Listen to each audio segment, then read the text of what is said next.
Yeah, this is really tough. This next comic is a friend of mine who writes really complicated things that I'm not smart enough to figure out. Douglas Dickstein!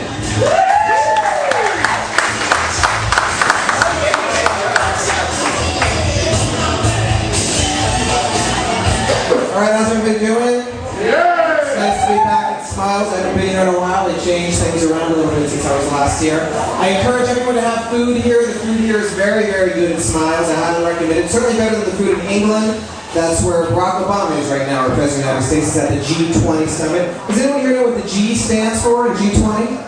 Anyone? Alright, that's encouraging. Very good. Barack Obama was elected president on November 4th, 2008. I know that because it was also the date of my 80-year wedding anniversary, November 4th, 2008. Thanks for the second person clapping. And I also realized that the 8-year wedding anniversary was also George Bush's 8-year anniversary of becoming president, which I thought was sort of interesting. The difference, of course, is that after 8 years, George Bush got to go away. He got to term out. He didn't get to go back. After 8 years, his marriage, well, his presidency was over. And I always thought marriage worked the same way. So I spent all of election night waiting for a black guy to come over and say, "You're out." Interestingly enough, so did my wife. I've never had, what the heck am I talking about? I'm not really trying to black men, the joke there, but I do like black women. I certainly like black women. They are tremendous sexual animals, sexual dynamos, if you will. And trust me, I know, because you're looking at someone who's had sex with a lot of black women. And by a lot, I mean none. But I'd like to have sex with a black woman, or maybe a spicy Latina, or an exotic Asian, or my wife would be cool, actually, so I would like to talk to her about that.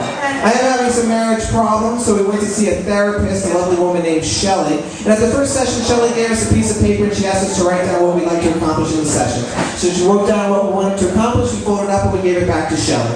6 sessions later, last therapy session, she handed those pieces of paper back to us towards the end, and she asked us to read them back, but she handed me my wife's piece of paper, and my wife received my piece of paper. I opened up my wife's piece of paper and said, "I would like to have a relationship that's more trusting and fulfilling." Shelley looked at my wife and said, "Do you think you've accomplished that?" My wife said, "Yes, Shelley, yes I do." And then my wife opened up my piece of paper, and my piece of paper said, "I would like to fuck the therapist." Shelley, we've got 5 minutes left in the session. What's it going to be? My marriage depends on it. I don't need all 5. 5 minutes is a long time to have sex. A lot of men have a hard time having sex in just 5 minutes. They're quick comers, basically. They come very quickly, they can't hold it back. Show of hands here. How many men are quick comers? Can I get a show of hands at the venue who come too quickly? Anyone in Dennis? Where's Dennis? For goodness sakes. Comes a little bit too quickly. So I kicked the shit out of a bulimic girl the other night. I don't know if I mentioned that at the top of the series. It's true. I took this girl out to a very, very nice dinner, She ate about half the food and then she threw it right back up. So I kicked her in the crotch. I said, "Why'd you throw up the food I bought you, bulimic?" She said, "I'm not bulimic. It's just the food you bought me. It wasn't any good." I said, No. Jack in the Box makes a perfectly fine taco. There was nothing wrong with the food I bought you. Now get your fat ass out of my car. But first let me back the second taco, because that's 2 tacos for 99 cents, and that's good value. A lot of things, thank you. A lot of things on the Jack in the Box menu these days. You've got, in addition to your chicken sandwiches and your hamburgers, you've got your teriyaki burgers, you've got your fish and chips. But do you guys know what's really good at the Jack in the Box? What's a really tasty treat at the Jack in the Box? Nothing. There's nothing really tasty with Jack in the Box. So when you eat at the Jack in the Box, you don't eat at it for breakfast, lunch, and dinner. You eat at it at 3 in the morning because that's the only thing that's open. Maybe you've been at Smiles, it's been retro 80s night, you've been listening to Men Without a Hat Safety Dance. It's time to go home, there's no place else to eat, so where do you go? You go to the Jack in the Box. And the other thing you always have to do at 3 o'clock in the morning, and there's really never a good place to do it, is take a piss.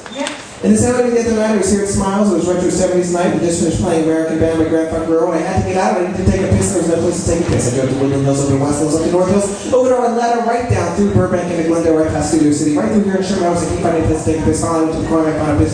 Found a tree in Pacoima. I took a piss in Pacoima. I took my piss in Pacoima. My piss in Pacoima was perfectly fine. There was nothing wrong with it, but it wasn't everything it could be.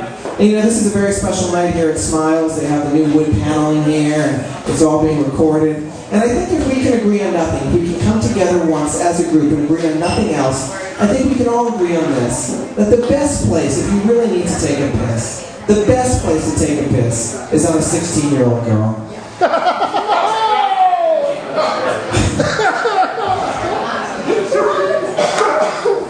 It's true. Dennis, how much time do I have? I timed it so sagely for 4.5 minutes. You broke my with that joke. That's right. R. Kelly did that. Now I get it. R. Kelly did that. He did that a little while ago. It was a big YouTube video. You may have all seen it. And I don't know if you had the same feeling when I heard about that, but I remember thinking to myself, who's R. Kelly?